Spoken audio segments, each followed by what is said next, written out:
આપણી સંકલ્પ ન્યૂઝ ચેનલને સબસ્ક્રાઇબ અને લાઇક કરો, બેલ આઇકન દબાવો જેથી આવનાર ન્યૂઝ અપડેટ્સની નોટિફિકેશન આપના મોબાઈલ પર સૌથી પહેલા પહોંચે.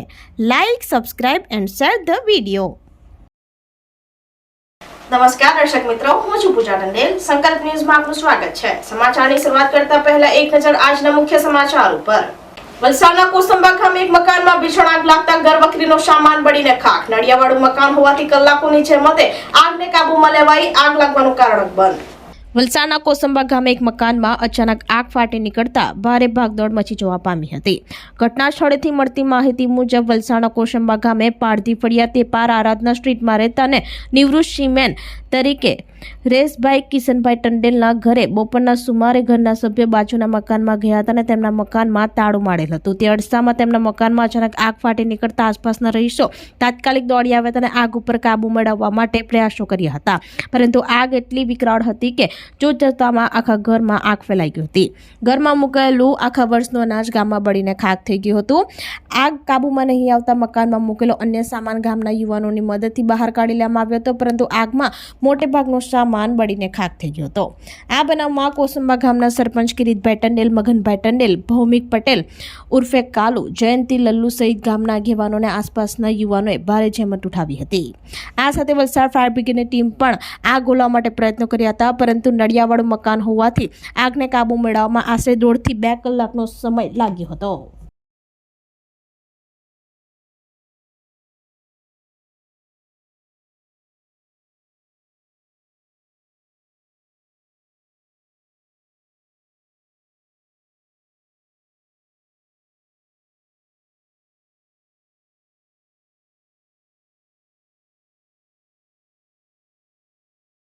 મેં તો ઘરે ન હતો ને વાઈફ પણ નહીં હતું ને ઘરે લોક કર્યું હતું, એટલે મને કેટલા વાગે લાગ્યું ને ખબર નહીં. હું પણ કામ અઠે બહાર હતો, એટલે મને કોઈ પણ જાતનું કેવી રીતે આગ લાગી બાબતનો કોઈ જ અનુભવ ન મળે. હું આવ્યું ત્યારે આખું ઘર ખલાસ થઈ ગયેલું, એમ આખું સરગ ગયા આગળ આખું આકાશમાં. ને બહુ પરિસ્થિતિ જોઈને હવે તો કેમ આ ઘર વગરના થઈ ગયા અમે તો. ને અત્યારે તો હું ઘરે જ છું ને હવે તો હું રિટાયર્ડ સિમેન્ટ છું, એટલે મારી પાસે કોઈ મારી પાસે વિકલ્પ નથી. મારા દીકરા બી અત્યારે હજુ કોઈ જગ્યાએ નોકરીમાં નથી ને મારી દીકરી બી હજુ એક લગ્ન કરવાની બાકી છે, એટલે મારી પાસે કોઈ પણ જાતનો સહારો નથી.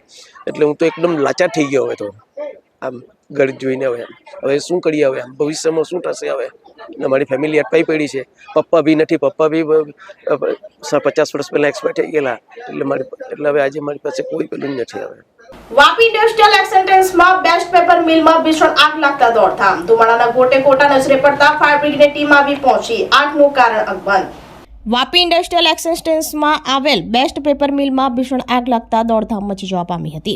આગના ધુમાડા કેટલાય કિલોમીટર દૂર સુધી દેખાતા ધુમાડાના ગોટે ગોટા નજરે પડ્યા હતા, જેના કારણે આસપાસના વિસ્તારમાં ભયનો માહોલ સર્જાયો હતો. આગની માહિતી મળતા જ ફાયર બ્રિગેડની નોટિફાઈડ ગાડીઓ ઘટના સ્થળે પહોંચી ગઈ હતી અને આગ ઉપર કાબુ મેળવવાની કાર્યવાહી શરૂ કરી હતી. આગનું કારણ જાણી શકાયું ન હતું. ફાયર બ્રિગેડની ટીમે સ્થળ ઉપર પાણીનો મારો ચલાવી આગને કાબુમાં લેવાના પ્રયાસો કર્યા હતા, જોકે આગ લાગવાનું કારણ અકબંધ રહ્યું હતું.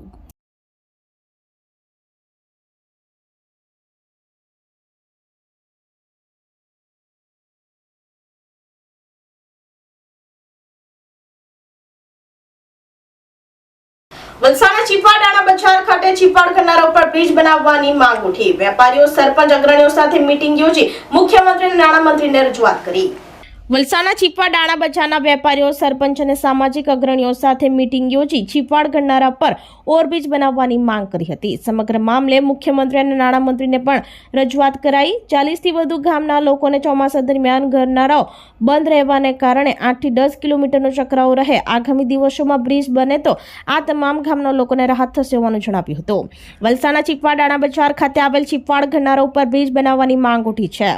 આ ગરનારા ખાતે સામાજિક અગ્રણી, સરપંચ અને દાણા બજારના વેપારીઓ વચ્ચે એક મીટિંગનું પણ આયોજન કરવામાં આવ્યું હતું, જેમાં આ વિસ્તારમાં બ્રિજ બનાવવાને લઈ ચર્ચાઓ કરવામાં આવી હતી.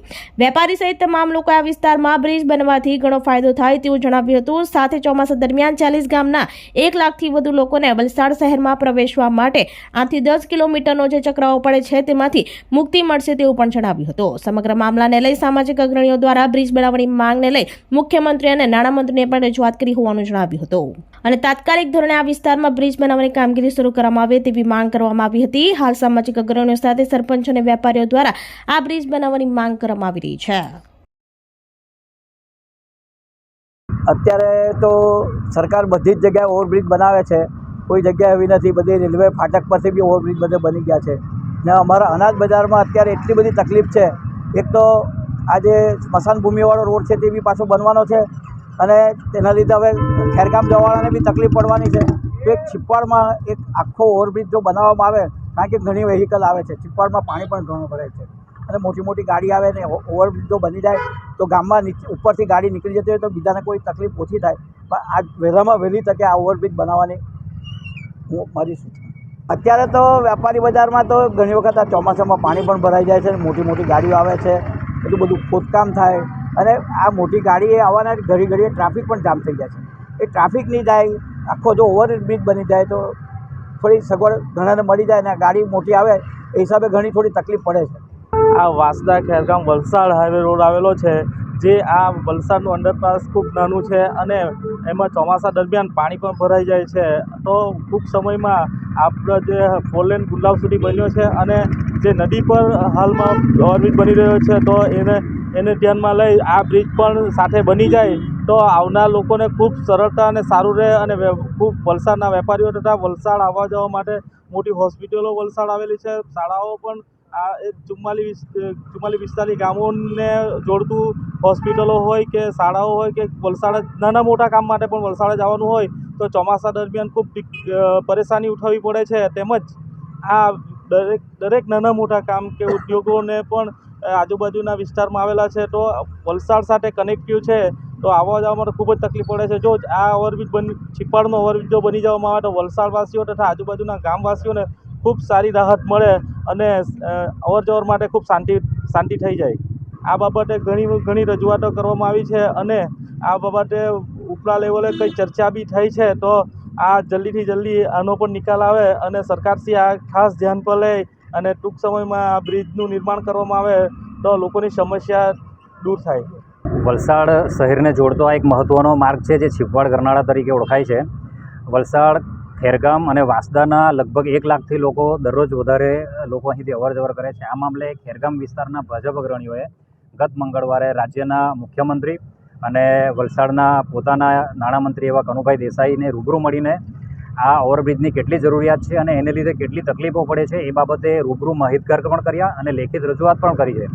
અને એમણે કનુભાઈ દેસાઈ સાહેબે ખૂબ જ સારો એવો પ્રતિસાદ આપ્યો છે અને એમણે કહ્યું છે કે આ ધ્યાન પર જ છે. પરંતુ હાલમાં જે જાણવા મળ્યું છે એ પ્રમાણે છિપ્પાડ ઓવરબ્રિજ અને આગળ જતાં વલસાડ પારડીનું એક ગરનાળું છે બીજું, એ ગરનાળાની પણ એક દરખાસ્ત થયેલી છે GUDCએ વલસાડ છિપ્પાડની અને વલસાડ પારડીના ગરનાળાની બંનેની GUDC એટલે કે ગુજરાત અર્બન ડેવલપમેન્ટ કંપની છે જે પાલિકા સંલગ્ન આવે છે, એ બંને ગરનાળા માટેની ઓવરબ્રિજ માટેની એક દરખાસ્ત કરેલી છે. એટલે હાલમાં ગાંધીનગર કક્ષાએ આ બંને દરખાસ્તો પેન્ડિંગ છે. એ કેમ પેન્ડિંગ છે એ હજી અમને જાણવા નથી મળ્યું. તો આ તાજા સમાચારો, નવા સમાચારો સાથે કાલે ફરી મળીશું. નમસ્કાર. આપણી સંકલ્પ ન્યૂઝ ચેનલને સબસ્ક્રાઇબ અને લાઇક કરો, બેલ આઇકન દબાવો જેથી આવનાર ન્યૂઝ અપડેટ્સની નોટિફિકેશન આપના મોબાઈલ પર સૌથી પહેલા પહોંચે. Like, subscribe and share the video.